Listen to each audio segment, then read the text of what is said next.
이번에는 콘크리트 배합에 대해서 한번 알아보도록 하겠습니다. 콘크리트 배합은요, 이거 용어는 뭐 시방 배합, 현장 배합, 뭐 이런 부분, 용어 정의에 대해서 한번 개별적으로 한번 확인해 보시고요.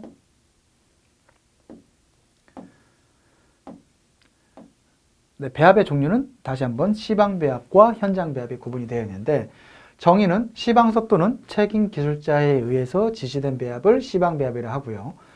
그리고 시방 배합에서 조건은 골재 함수 상태가 표면 건조 포화 상태고요. 또 잔골재와 굵은 골재는 각각에 대해서 잔골재는 5mm체를 전부 다 통과하는 골재, 그리고 굵은 골재는 5mm체 거의 다 남거나 실무적으로는 그냥 다 남는 골재를 굵은 골재라고 합니다. 근데 현장 배합은 우리 실제에 있어서의 골재 조건은 어떻죠? 표면 건조 포화 상태가 아니죠. 기건 상태나 대기준 건조 상태 또는 수변 상태가 되죠. 그리고 잔골재 중에서도 5mm체를 일부 남는 게 있고, 또 굵은 골재에서도 5mm체를 일부 통과하는 게 있죠. 그래서 골재 함수 상태 및 입도 상태를 고려하여 이 시방 배합 조건은 이렇지만은 현장의 골재 조건으로 보정한 배합을 뭐라고 한다? 현장 배합이라고 합니다. 네, 배합 설계 원칙은 소요의 강도, 내구성, 수밀성, 또 강제 보호 성능을 고려해서 일단 작업성이 나와줘야 되겠죠. 그래서 워커빌리티를 확보하고, 물 시멘트 비는 가급적 작게, 그리고 잔골재도 마찬가지 작게, 굵은 골재는 크게 해서 경제성에 대한 부분도 검토를 해야 되는 게 배합 설계에 있어서의 기본 원칙이다. 네, 콘크리트 배합 강도 결정 방법 한번 보겠습니다. 이거 중요한 사항입니다. 배합 강도. 이 배합 강도는 뭐냐면, 우리가 기본적으로 통계를 보게 되면 정량적인 데이터들은요, 강도라든지 이런 부분들, 이러한 형태를 정규 분포의 곡선을 그리게 됩니다. 그러면 모든 평균은 중심값, 이 정규 분포 곡선의 중심값에 평균값이 근접하게 되는데, 그러면 이 콘크리트 같은 경우에 가장 중요한 부분을 압축 강도라고 할게요. 압축 강도 값을 24MPa이라고 한다. 하게 되면 그대로 하게 되면 평균값 자체는 정규 분포의 곡선의 반을 딱 가르게 되겠죠. 그러면 이 24MPa를 못 미치는 게 몇 퍼센트? 50%. 그리고 24MPa를 초과하는 게 50%가 되죠. 근데 특히 이 강도라는 부분은 문제가 되죠. 왜? 24MPa를 미달하게 되면 뭐가 되는 거죠? 구조적으로 문제가 발생할 수도 있는 거고, 일단은 불량으로 처리를 하게 됩니다. 그렇기 때문에 이것을 인위적으로 어느 정도는 높인 값을 적용을 해주게 되는데, 이것을 우리가 뭐라고 하느냐, 평균값 자체를 상당 부분 인위적으로 높여주는 것을 우리가 배합 강도라고 해서, 여기는 24MPa이지만 설계상에서는 인위적으로 충분히 크게 한, 예를 들어서 28MPa이라고 하겠습니다. 하게 되면 24MPa를 초과하는 부분은 기존에는 50%였지만 얼마 정도로 상당히 작게 조정한 배합을 우리가 뭐라고 한다? 이것을 배합 강도라고 한다. 그래서 배합 강도 결정 방법은 설계 기준 강도가 일단 표준 편차, 시험실상의 시험 데이터 값이 기본적으로 몇 회 이상? 네, 보신 것처럼 30회 이상의 시험실 값이 필요합니다. 30회 이상의 값이 필요하고요. 만약에 30회 미만일 경우에는 보정 등의 조치를 필요한데, 그 밑에 부분에서 다시 언급을 해드리고요. 일단은 30회 이상의 시험 실적이다 라고 하게 되면 설계 기준 강도 값 자체가 35MPa 이하인 경우와 설계 기준 강도 값 자체가 35MPa 이상인 경우로 분류를 할 수가 있어요. 그래서 배합 강도는 FCR은 FCK 더하기 1.34S, 그리고 FCR은 FCK-3.5 더하기 2.33S 중 둘 중에 큰 값을 적용을 해주게 되고요. 35MPa를 초과하는 경우죠. 이럴 경우에는 위식은 동일합니다. 그리고 하나는 밑에 식은 기존에는 FCK-3.5였는데 지금은 FCK 0.9에 FCK 더하기 2.33S다. 이것도 마찬가지 이 중에서 큰 값을 적용을 하도록 되어 있습니다. 이 식은 반드시 알아두셔야 됩니다. 굉장히 중요한 사항이에요. 그럼 표준 편차는 또 어떻게 구하느냐? 식 자체는 표준 편차 스몰 s죠. 스몰 s는 n-1분의 루트에서 시그마 xi-x 바의 제곱이다. 여기서 말하는 x 바라고 하는 것은 n개의 실호의 평균 값을 얘기를 하는 거고요. xi는 각각에 대한 개개의 값을 의미를 합니다. 개개 값이 예를 들어서 10개다. 실호가 10개다 라고 하게 되면 표준 편차를 할 때는 항상 자유 돌아갑니다. 그 파이 n-1을 빼도록 되어 있어요. 항상 -1을 빼도록 되어 있습니다. 이 부분이 좀 주의사항이 되겠고요. 이것을 표준 편차 또는 그 불편 분산에 의한 값이라고 합니다. 불편 분산. 문제에서 가끔 가다가 불편 분산에 의한 표준 편차를 구하시오라고 하게 되면 반드시 n-1을 빼셔야 됩니다. 네, 콘크리트 압축 강도 표준 편차인데 기본적으로는 몇 회? 30회 이상의 시험 실적인데 만약에 30회가 안 된다라고 하게 되면 보정 개수를 곱해주도록 되어 있죠. 그래서 30회 이상이 그대로 1.0이고요. 25회일 경우는 1.03, 20회일 경우는 1.08, 15회일 경우는 1.16입니다. 이 중간에 있는 값은 계산을 해가지고 계산을 하도록 되어 있어요. 그래서 이 부분도 중간값이 가끔 가다가 뭐 22회일 경우 이렇게 나와 있습니다. 그럴 경우에는 문제가 있으니까 그 부분은 나중에 문제 풀이할 때 한번 보도록 하겠고요. 15회 값이 안 된다. 14회 미만이다. 14회 이하다. 라고 하게 될 경우에는 여기 14회 이하일 경우에는 강도 범위에 따라서 배합 강도 값 자체를 이러한 식으로 인위적으로 더하도록 되어 있습니다. 20일 미만일 경우에는 FCK 더하기 7, 그리고 20일에서 35, 또 35를 초과할 경우에는 FCK 더하기 10이다. 근데 이 기준이 조금 차이가 있는 부분이 있습니다. 뭐냐면 현재 2016년도 부분 개정 콘크리트 표준 시방서에서는 이 값으로 정해져 있습니다. 근데 2012년도 개정된 콘크리트 구조 기준에는 또 강도에 대해서는 주로 이 콘크리트 구조 기준을 많이 따르고 있는데 이 구조 기준에서는 어떻게 되어 있냐면 35메가파스칼을 초과하는 경우, 지금 FCK 더하기 10인데 이 부분을 어떻게 되어 있느냐, 여기서는 구조 기준에서는 1.1 곱하기 FCK 더하기 5.0으로 규정이 되어 있습니다. 그래서 지금 문제가 구조 기준에 따라라 또는 콘크리트 표준 시방서에 따라라 라고 구분이 안 돼 있을 경우도 있습니다. 그럴 경우에는 이 강도에 대한 부분은 이 부분을 따르시는 게 현재로서는 원론입니다. 원론이고 만약에 문제 구분해서 콘크리트 표준 시방서에 따라서 내용을 산출하라 하게 되면은 요 내용대로 하시면 되겠습니다. 네, 그리고 콘크리트 물 결합집에 대한 방법은 기본적으로는 물 시멘트 비와 강도와의 관계식에 따라서 하게 되어 있는데 이 부분은 문제에서도 가끔 출제가 됩니다. 물 시멘트 비는 어떻게 되고 뭐 강도 값은 어떻게 되어 있는데 그 물 시멘트 비를 역으로 산출하라 하는 것은 문제로 가끔 출제가 되고 있기 때문에 그 부분은 한번 확인을 해 보시기 바라겠고요. 내동해성에 대해서는 40에서 50%고 또 황산염 그리고 제빙화학제, 수밀성 이러한 부분도 지금 파란색으로 표시되어 있죠. 이런 부분도 가끔 가다가 문제가 출제가 되고 있으니까 잘 알아두시기 바라겠습니다.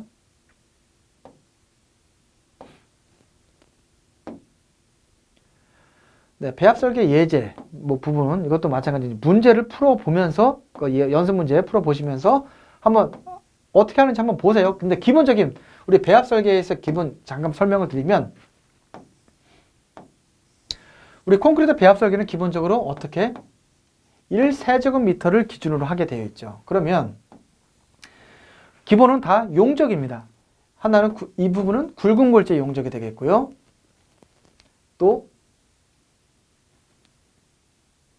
어떤 부분은 잔골재 용적과 시멘트 또는 결합재, B라고 하겠습니다. 결합재 용적이 있죠. 결합재 용적. 그리고 물이 있겠고요. 이거는 물. 그리고 약 4.5% 전후되는 이 부분은 뭐죠? 공기가 됩니다. 이게 다 합쳐서 예를 들어서 1000세제곱미터다. 1000리터, 즉 1세제곱미터다 라고 하게 되면 자갈의 부피양은 거의 일정합니다. 그리고 강도가, 콘크리트 강도가 커지면 커질수록 결합재 양이 많아지겠죠. 그래서 이렇게 되는 거고요. 모래의 비율과 부피 비율과 결합재의 부피 비율이 비율만 조정이 되는 거예요. 그 슬럼프가 일정하다고 할 때. 그리고 반대로 저강도일 경우에는 모래의 비율값 자체가 늘어나게 되겠죠. 증가를 하게 되는 거고. 이렇게 모래의 비율과 결합제의 비율이 차이만 있게 됩니다. 이 비율 조정만 있다고 보시면 되는 거예요. 그리고 물과 공기, 굵은 골재의 양은 거의 일정하게 됩니다. 그리고 우리가 생산할 때는 모든 걸 다 질량으로 해가지고 계량을 해서 생산을 하지만 실제 배합 설계할 때는 용적이죠. 이것을 질량을 용적으로 하기 위해서는 뭘로 나눈다? 그 재료의 비중 또는 밀도 값으로 나눠주면 되는 겁니다. 그래서 내용 자체를 보시면 장골재 뭐죠? 이거 물 시멘트 비가 기본적으로 나오게 되면 콘크리트 1세제곱미터 속에 물과 시멘트의 무게비가 되는 거죠. 이게 물 시멘트 비 또는 물 결합제 비가 되는 거고요. 장골재율은 장골재 용적, 즉 부피가 되는 거 질량이 아니고요. 또 굵은 골재 용적분의 장골재 용적을 곱하기 100을 한 게 장골재율이다. 그래서 용적은 제가 좀 전에 말씀드린 대로 질량을 밀도 또는 비중값으로 나눠준 게 용적이 된다. 네, 주어진 조건에 따라서 한번 풀어볼까요? 네, 물시멘트비가 50%라고 합니다. 장골재율은 43%, 뭐 공기량, 단위수량 이렇게 다 되어 있는데 시멘트 뭐 비중 또는 밀도 값이라고 하죠. 이렇게 주어져 있습니다. 그럼 문제풀이 과정에서 각각에 대한 단위 재료량을 구하라고 하는 거죠. 그러면 단위 시멘트량은 물시멘트비는 50%죠. 그렇죠? 그러면 W는 170이라고 주어져 있죠. 170을 C는 모르죠. 곱하기 100 한 개 50. 그럼 물시멘트비가 50%니까 이건 그냥 단순하게 또 이렇게 안 하고 그냥 C는 100을 빼고 그냥 하면 0.5가 되는 거죠. 이런 식으로 하게 되면 뭐 C는 어떻게 되는 겁니까? C는 170을 0.5로 나누게 되면 되는 거죠. 해서 340kg/두 배가 되는 거고요. 세제곱미터. 그럼 단위 장골재 및 굵은 골재량은 콘크리트 1세제곱미터 용적을 1000리터죠.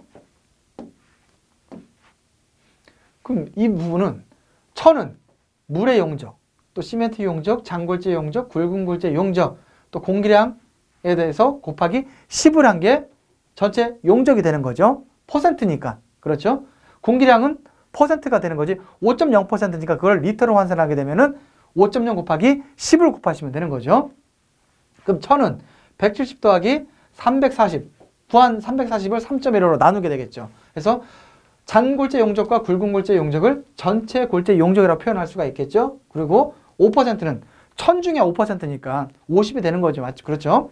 그래서 전체 골재 용적은 다시 이거 장골재 용적과 굵은 골재 용적으로 표현할 수도 있는 거죠. 이게 672.1리터가 됩니다.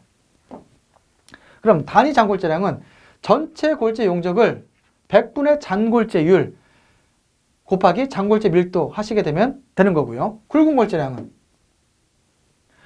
전체 골재 용적을 1만에서 100분의 잔골재율로 하시면 되는 거죠. 그래서 굵은 골재 밀도 해서 이러한 형태로 해서 값을 구할 수가 있습니다. 네, 시방배합과 현장배합에 대한 구분 다시 한번 보시고요.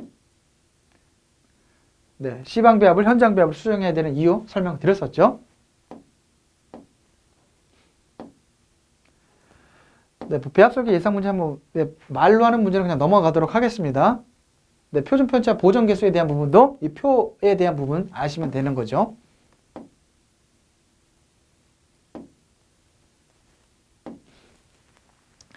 네, 이거 한번 볼까요? 골재 절대 용적이 780리터고요. 콘크리트의 잔골재율이 39%, 그리고 잔골재 표건 밀도가 2.62이면 단위 잔골재량은 얼마인가? 단위 잔골재량은 780에다가 잔골재율을 곱하면 되는 거죠.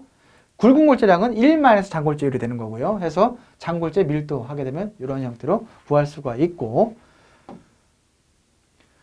변동계수. 변동계수라고 하는 것은 평균값을 구할 수 있는, 평균은 아시죠? 전체 5개를 다 더해서 나누게 합니다. 그리고 편차 제곱이라고 하는 것은 평균에다가 각각의 데이터 값을 평균으로 빼서 이것을 제곱한 것을 우리가 편차의 제곱합이라고 합니다. 그래서 표준 편차의 합은 루트, 여기서는 지금 불편분산에 대한 내용이 없죠. 그래서 표준 편차, 불편분산에 대한 내용이 없다고 하면 n입니다. 원래 우리 통계 이론에서는요. 근데 불편분산에 의한 표준 편차를 구하라고 하면은 n-1로 빼주셔야 되는 거고 마이너스를 하셔야 되는 거고요.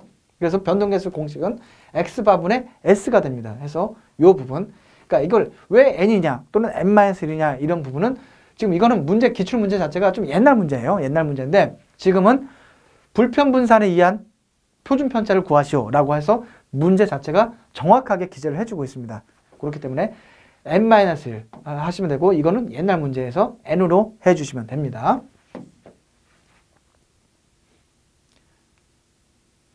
배합 강도 구하는 부분은 뭐 문제 그렇게 뭐 어렵지 않죠. 35메가파스칼 이하이냐 이상이냐 이하이냐 이 부분만 좀 제대로 알고 계시면 되는 거고요. 네, 이 문제 한번 볼게요. 11번 문제. 시방배합의 단위량과 현장골재 입도가 다음과 같을 때 현장배합의 단위 굵은골재 및 단위 잔골재량을 계산하여 나타낸 값으로 옳은 것은 시방배합에서는 잔골재는 900이고 굵은골재는 1000입니다. 현장골재 조건은 잔골재 중 5mm체에 남는 양이 4%, 그리고 굵은골재 중에서 5mm체를 통과하는 양, 즉 모래로 봐야 되는 게 2%, 모래에서 자갈로 봐야 되는 게 4%라는 얘기죠. 그래서 이게 공식은 있지만 저는 그렇게 하는 것을 권하지 않습니다. 그래서 현장 배합에서의 잔골재 양을 x, 현장 배합에서의 굵은 골재 양을 y라고 하면 x 더하기 y는 절대 질량 보존의 법칙이죠. 900 더하기 1000 하게 되면 1900이 되는 거죠. 그러면 이걸 다시 잔골재 900이죠. 900이 잔골재 입장에서 한번 생각을 해보겠습니다. 잔골재 입장에서는 잔골재 전체 중에서 4%는 어떤 거예요? 5mm에 남기 때문에 이건 자갈로 봐야 되는 거죠. 그러면 즉 1-0.04 하니까 0.96이 되는 거죠. 0.96의 x예요. 그리고 굵은 골재는 y라고 했으니까 이 중에 굵은 골재 중에서 5mm를 통과하는 거는 뭐죠? y 중에 2%는 모래로 보는 거죠. 즉 0.02y는 900이 되는 거죠. 그래서 1식과 2식을 연립해서 풀게 되면 y는 다시 1900-x라고 할 수가 있는 거죠. 그래서 이것을 다시 1식으로 합니다. 1-라고 하게 되면 0.96x 더하기 0.02 y는 1900-x가 되니까 이걸 풀이하게 되면 0.96x 더하기 38 빼기 0.02x는 900에서 풀이를 하게 되면 0.96에서 0.02 하니까 0.94x가 되겠죠? 그래서 900에다가 38을 넘어가게 되면 862. 그래서 x는 861을 0.94로 나누어주면 되죠? 하게 되면 917. y는 1900에다가 x 구한 값을 917이니까 풀이를 하게 되면 983 이렇게 해서 구할 수가 있는 거죠. 네, 배합에 대한 부분. 뭐 단순한 문제죠. 13번 같은 경우에는. 네, 굵은 골재 최대 치수 이거 요 부분 뭐 이거 시방서에 나와 있는 부분이다. 시방서에 나와 있는 부분 참 그냥 참고를 하시고 좀 전에 뭐 배합 설계해서 시방 배합을 현장 배합을 했던 부분과 뭐 유사한 사항이고요.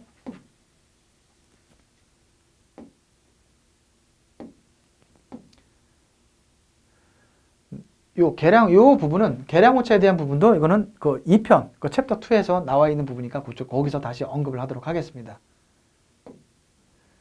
네, 불편 분산을 올바르게 구한 것은 그러니까 표준 편차, 불편 분산의 제곱근 또는 불편 분산 이게 좀 용어가 틀려요. 그래서 다시 한번 평균값을 구하고요. 잔차 제곱합 또는 편차 제곱합이라고 한 것은 평균을 각각의 데이터와 차를 제곱한 것을 편차 제곱합이라고 했고요. 그럼 불편 분산은 또 뭐냐? 표준 편차의 제곱이라고 생각하시면 돼요.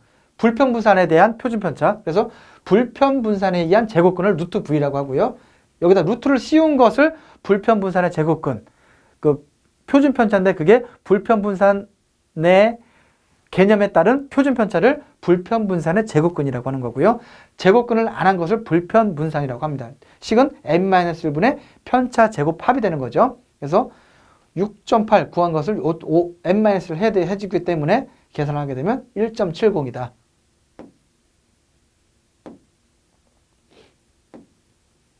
네, 배합 강도 구하는 식은 뭐 넘어가겠습니다. 네, 이것도 표면수에 따른 부분까지. 여기까지 아까 했던 부분하고 이제 거기까지는 다 아실 것 같고 동일한 과정이고요. 그럼 표면수에 의한 조정은 추가적으로 이 문제는 2차 시험에서도 10점 또는 12점짜리 문제로 많이 출제가 되고 있습니다. 그러면 추가적으로 좀 전에 풀었던 문제에 더해서 또 뭘 봐야 되냐면 굵은 골재의 표면수하고 또 잔골재의 표면수가 있죠? 이 표면수량을 또 고려를 해야 됩니다. 그러면 X는 이제 현장 입도에 따라서 661로 이제 계산을 했습니다. 661로 계산을 했는데 그럼 661에서 왜 1.046이 나왔냐면 4.6%는 또 이게 포면수로 차지를 하고 있기 때문에 그만큼 또 보정을 해줘야 되는 얘기예요. 그렇죠? 그래서 이게 어떻게? 이게 나온 이유가 1 플러스 4.6%니까 4.6이 4.6 나누기 100이 되는 거죠. 이걸 풀면 1.046이 되는 거죠. 그래서 691이 되는 거고요. 굵은 골재는 1.008입니다. 왜? 이거는 어떻게? 1 플러스 0.8%였죠. 0.8을 나누기 100을 하게 되면 이것은 1.008 해서 풀어주게 되면 이러한 식이 나오게 되는 거죠. 그러면 최초의 단위 수량은 155kg가 되는 건데 이 장골재와 굵은 골재 안에 이 추가적으로 보정한 양만큼 물이 포함이 되어 있는 거죠. 그래서 물이 포함되어 있는 것을 공제를 시켜줘야 됩니다. 어디에서? 이 배합수에서, 사용수에서. 그래서 155 빼기 처음에 수정된 표면수까지 고려한 양이 691에서 얼마? 수정된 입도에 대한 부분 고정한 양이 661이 되는 거죠. 여기다가 또 빼기를 1330에서 입도에 대한 부분만 보정한 1319를 빼주게 되면 변경된 사용수는 114가 된다. 좀 전에 풀었던 문제보다 더 난이도가 있는 거죠. 그러니까 이 문제까지 제대로 아시게 되면 뭐 배합 설계 현장 배합, 시방 배합을 현장 배합으로 수정하는 것은 큰 어려움이 없을 것입니다.